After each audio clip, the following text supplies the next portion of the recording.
प्रेम से बोलिए बाबा विश्वनाथ की जय, माँ गौरी की। महाराज विमला पाठक काफ़ी लोगों के मुख से भी सुनती रहती है, काफ़ी लोग हमसे मिलते जुलते रहते हैं, तो यही चर्चा होता ही रहता है बहू बेटी हेन तेन शास्त्र वेदों के। आज मैं विमला पाठक ये वीडियो डाल रही हूँ कि महाराज लोग कहता है कि बहू और बेटी में अंतर है, अंतर तो होना ही है। आप एक सास अपने 25 साल या 30 साल का पोसा हुआ बेटा को अब बहू को सौंप दे रही है, और बहू के पास जो कुछ भी है वो सास का ही दिया हुआ है। बहू के मांग में सिंदूर है, वो उन्हीं का बेटा उनको लगाया है। बहू के गला में जो मंगलसूत्र है वो उसी सास का बेटा पहनाया है। बहू के शरीर पर जो भी कपड़े गहने हैं उसी सास का बेटा पहनाया हुआ है, और उसी घर में बहू को लक्ष्मी बनाकर लाया है।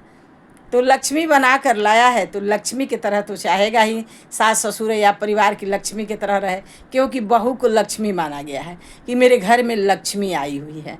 तो महाराज आरती उतार कर बहू को उतारा जाता है, दौड़ा में डेग धराया जाता है।